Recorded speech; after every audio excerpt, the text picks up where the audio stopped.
রাহমাতুল্লাহি ওয়া বারাকাতুহু। অমুসলিম ভাইদের প্রতি আন্তরিক শুভেচ্ছা, অভিনন্দন।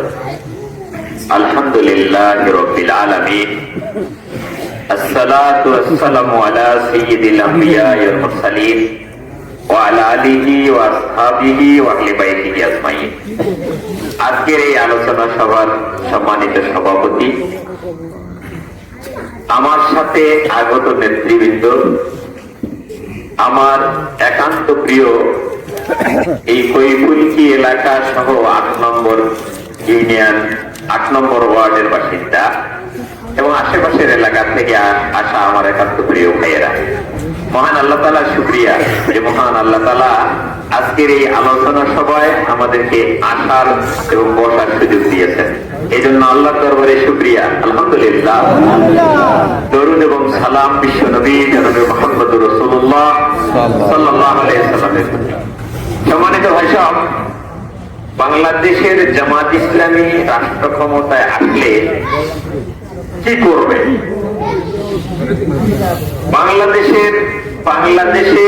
বাংলাদেশে ইসলাম কায়েম হলে হিন্দু বৌদ্ধ খ্রিস্টান তাদের কি হবে?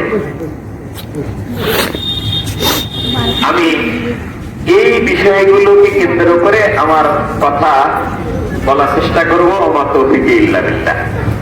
আমি এখনো আশেপাশে যারা আছেন, আমি ভাইদেরকে অনুরোধ করছি দ্রুত আপনারা চলে আসুন।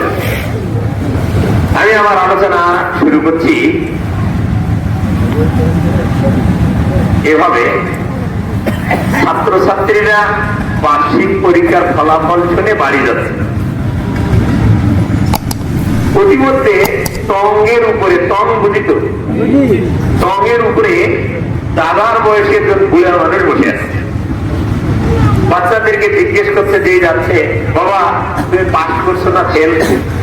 কেউ বলছে দাদা পাস করছি, কেউ বলছে ফেল করেছি। এবার দাদা একজন বাচ্চাকে জিজ্ঞেস করছে, দাদা তুই পাস করছিস না ফেল? ওই বাচ্চাটা বলতেছে, দাদা ফেলে থেকে না, তুই পাস। কি বলেছে? ফেলে থেকে না, তুই পাস।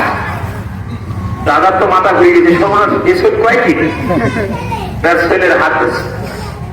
এ দাদা ফেলে থেকে না মানে কি রে, তোর ঘটনাটা কি?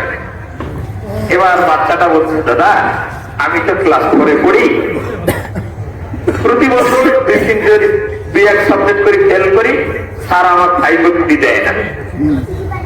কিন্তু এইবারের বার্ষিক পরীক্ষায় আমি 1 সাবজেক্ট ফেল করেছি, সকল সাবজেক্ট ফেল করেছি। স্যার আমাকে রাগ করে 3 নামে দিয়েছে।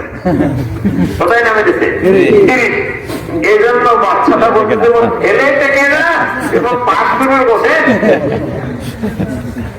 আজকে বাংলাদেশে দল কয়টা? আল্লাহর দৃষ্টিতে দল কয়টা? 2টা। একটা হলো হিজবুল্লাহ, আল্লাহর দল, আর একটা হলো হিজবুল শয়তান, শয়তানের দল।